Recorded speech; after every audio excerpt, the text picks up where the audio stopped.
जय जय श्री राधे। भक्ति भक्ति भगवंत गुरु चतुर्नाम बपुए, इनके पदबंधन किए नाशे बेगनियने। नमो नमो जय श्री वृंदावन रचि बरचत गनि घोरी। नमो नमो जय कुंज महल नित, नमो नमो जामे सुख होरी।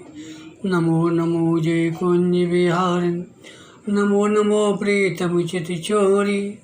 नमो नमो जय श्री हरिदासी, नमो नमो इन्हीं की जोरी। आज के सत्संग में 12 महाभागवतों में से भक्ति के आचार्य श्री नारद जी का चरित्र वर्णन करेंगे।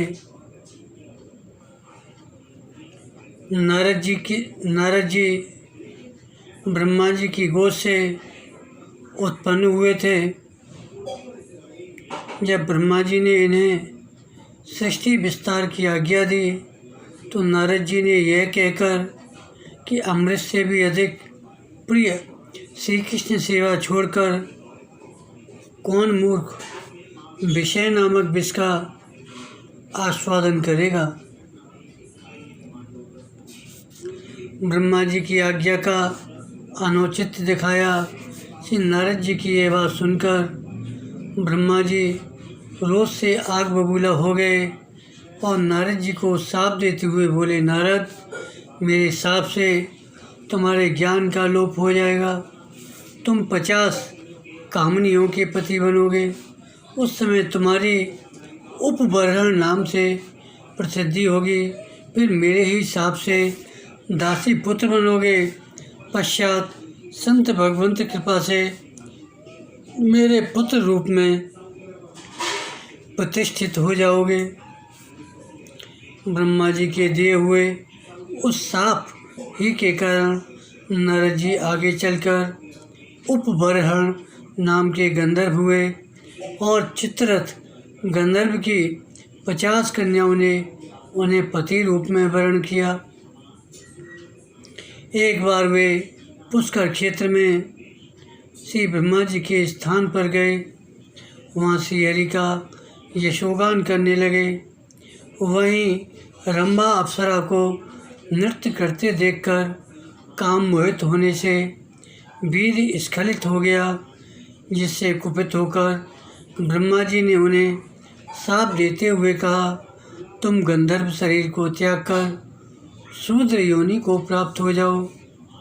शाप सुनकर उपबरहण ने तत्काल उस शरीर को योग क्रिया के द्वारा छोड़ दिया और कालांतर में द्रुमिल गोप की पत्नी कलावती के गर्भ से उत्पन्न होकर दासी पुत्र कहलाए। द्रुमिल गोप के स्वर्ग सिधार जाने पर कलावती एक सदाचारी ब्राह्मण के घर सेवा कार्य करती हुई जीवन यापन करने लगी। उस समय का अपना चरित्र सुनाते हुए नारद जी ने व्यास जी से कहा कि ब्राह्मण के घर चातुर्मास्य बिताने के लिए संतों ने निवास किया। ब्राह्मण की आज्ञा से मैं माता समेत संतों की सेवा में लगा रहता था और पात्रों में लगी हुई उनकी झूठन दिन में एक बार खा लिया करता था, जिससे मेरे सब पाप दूर हो गए, हृदय शुद्ध हो गया।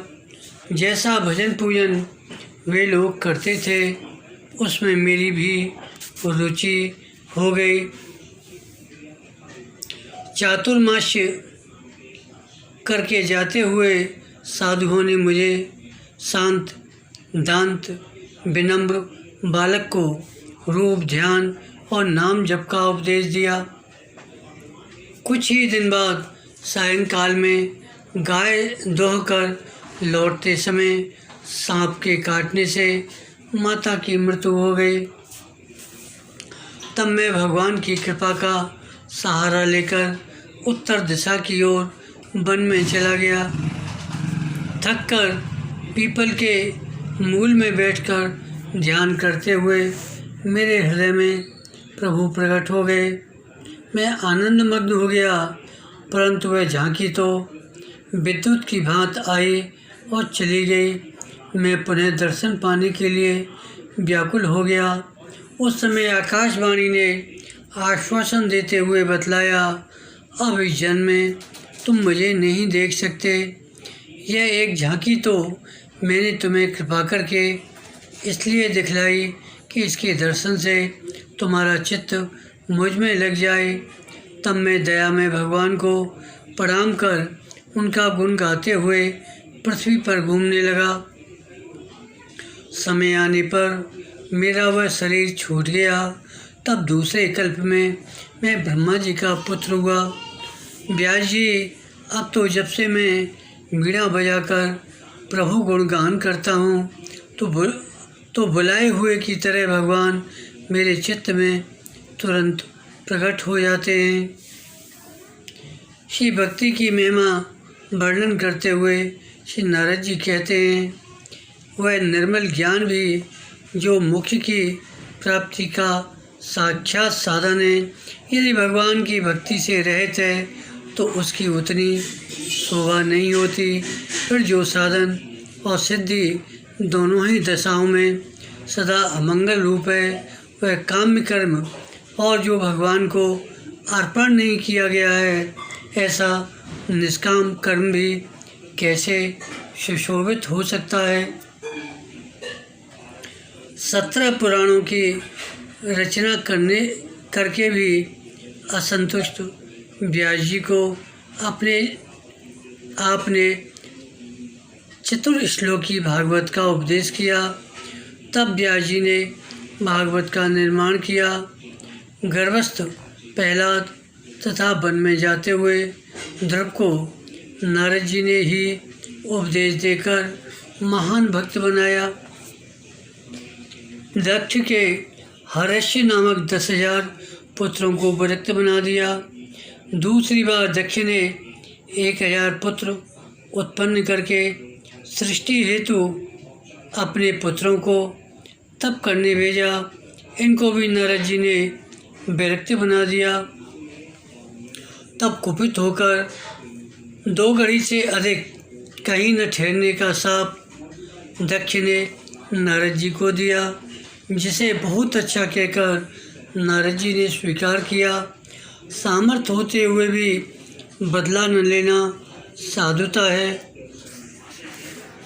आगे वर्णन करते हैं कि नारद जी देवर्षि हैं तथा वेदांत, योग, ज्योतिष, वैद्यक, संगीत तथा भक्ति के मुख्य आचार्य हैं। पृथ्वी पर भक्ति प्रचार का श्रेय आपको ही है। भक्ति देवी तथा ज्ञान वैराग्य का कष्ट दूर करते हुए वृंदावन में आपने प्रतिज्ञा की है।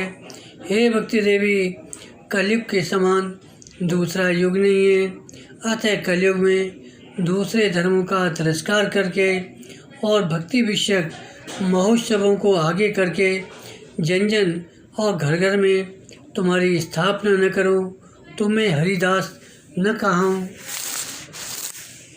स्वयं भक्ति महारानी ने कहा, हे ब्रह्मपुत्र, तुम्हें नमस्कार है, तुम्हें नमस्कार है। तुम्हारे एक बार के उपदेश से प्रहलाद जी ने माया विजय तथा ध्रुव ने ध्रुव पद प्राप्त कर लिया। पुनः भक्ति ने कहा कि तुम्हारी मुझ में प्रीति है, अतः तुम्हारे चित्त में सदा निवास करूँगी। भगवान श्री कृष्ण ने नारद जी की स्तुति करते हुए उग्रसेन से कहा कि निरंकारी ब्रह्मा की गोद से प्रकट सर्वज्ञ नारद जी को नमस्कार है। श्री नारद जी का गुण गाते हुए भगवत रसिक जी कहते हैं, गुरु नारद सो मिले अकिंचन परोपकारी। एक उदाहरण सुना रहे हैं कृष्ण दत्त जी का। एक गांव में एक ब्राह्मण दंपति निवास करते थे। ब्राह्मण का नाम था कृष्णदत्त, ब्राह्मणी का नाम था सुंदरी। दोनों में परस्पर बड़ा प्रेम था, सुंदर सुखमय जीवन था। एक बार विचरण करते हुए श्री नारद जी उधर से जा निकले। दंपति को देखकर विचार आया, ये तो भगवान का भजन करते तो अच्छा होता। फिर तो उतर पड़े उसके द्वार पर। संयोग से ब्राह्मण किसी कार्यवश बाहर चला गया। ब्राह्मणी ने देवर्षि का बड़ा सत्कार किया, अपना धन्य भाग्य माना। बाद में श्री नारद जी ने प्रसंग छेड़ा, घर में सेवा पूजा किसकी है, गोपाल जी हैं अथवा श्री रामलाल जी, शिक्षा दीक्षा कहाँ हुई है, मंत्र कौन सा है, ये सारी बातें पूछने लगे। ब्राह्मणी ने सबका नकारात्मक उत्तर दिया कि हमारे यहाँ तो इस तरह की कोई सेवा या मंत्र जप नहीं होता। तब तो नारद जी ने कुछ खाया पिया था और तत्काल बमन कर दी, उल्टी करके निकाल दिया और पूछने पर बताया कि जो अदीक्षित हैं, जिन्होंने दीक्षा नहीं ली है, उसके हाथ का अन्न जल ग्रहण नहीं करना चाहिए। ब्राह्मणी अत्यंत दीन होकर चरणों में पड़ गई और दीक्षा के लिए प्रार्थना की। नारद जी तो इसी के लिए आए थे। तुरंत कंठी बांधे, श्री हरि का नाम सुनाए और उपदेश दिए, आज से तुम भी किसी अदीक्षित का छुआ हुआ न पाना। ब्राह्मणी ने आज्ञा सरोधार्य की। श्री नारद जी श्रीमन नारायण कहते हुए चले गए। तब तक भूखा प्यासा उसका पति घर पर आया और घड़े से जल लेने के लिए जो ही आगे बढ़ा, ब्राह्मणी ने ललकारा, छूना नहीं, मैंने आज ही नया घड़ा रखा है। फिर स्वयं जल दिया। ब्राह्मण ने भोजन किया तो बचा हुआ उच्छिष्ट जो प्रतिदिन स्वयं खाती थी, आज गाय को डाल दिया। बर्तन साफ किए, चौका लगाई, तब आपने खाया। ब्राह्मण हैरान था, इसकी प्रकृति में इतना परिवर्तन क्यों। पूछने पर ब्राह्मण झुंझलाया, पत्नी को डांट फटकार लगाई, डराया धमकाया, 2-4 चपत भी लगा दिए कि तू मेरी पत्नी होकर मुझे नहीं मानती। नारद के बहकावे में आ गई। भला नारद कर उपदेश सुन, कहूँ बसे हो किशुगे। परंतु ब्राह्मणी तो पक्के गुरु की चेली थी। जैसे पार्वती जी ने जवाब दिया, उसी तरह ब्राह्मणी बोली, तजमुन नारद कर उपदेशु, आप कहें सत्यवार महेशु। जैसे पार्वती जी से सप्तऋषि हार गए थे, ब्राह्मणी ने भी कहा, चाहे मुझे मार डालो, परंतु जब तक तुम दीक्षा नहीं लोगे तब तक मैं तुम्हारा झूठन खाने की नहीं। ब्राह्मण ढीला पड़ गया, दीक्षा लेने की स्वीकृति दे दी। ब्राह्मणी ने तुरंत स्मरण किया, श्री नारद जी तत्काल प्रकट हो गए। ब्राह्मण भी चरणों में पड़ा, निवेदन किया, दीक्षा देने की प्रार्थना की। नारद जी ने कहा, तुम स्नान करके आओ। ब्राह्मणी से कहे, तुम चौका लगाओ। उधर ब्राह्मण को जल्दी से जाते देखकर किसी ने पूछा और ब्राह्मण ने जब बताया तो उसने उसे उल्टा सीधा पढ़ा दिया कि देखो, अभी पितृपक्ष है, पितरों का तर्पण श्राद्ध करो, दीक्षा के अभी बहुत देने। ब्राह्मण भूल भुलैया में आ गया।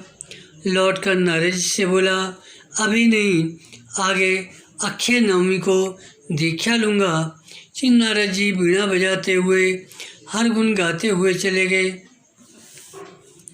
निश्चित समय पर जब फिर ब्राह्मण के घर आए तो पता चला ये तो दोनों स्वर्ग सिधार गए। श्री नारद जी ने ध्यान धरकर देखा तो पता चला ब्राह्मणी तो राजकुमारी भई और ब्राह्मण उसी राजा के यहाँ हाथी रूप में है। श्री नारद जी वहाँ भी पहुँचे। राजकुमारी ने पूर्व जन्म के भावानुसार ही बड़ा अर्चन बंदन किया और हाथी ने इन्हें देखकर सिर नीचा कर लिया। दोनों को ही श्री नारद जी के दर्शन के प्रभाव से पूर्व जन्म का ज्ञान था।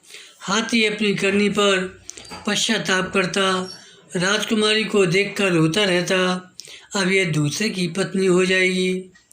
राजकुमारी उसे समझाती रहती तथा पूर्ववत उसमें पति भाव रखती, यहाँ तक कि स्वयंवर के दिन उसने हाथी के गले में जयमाला भी डाली।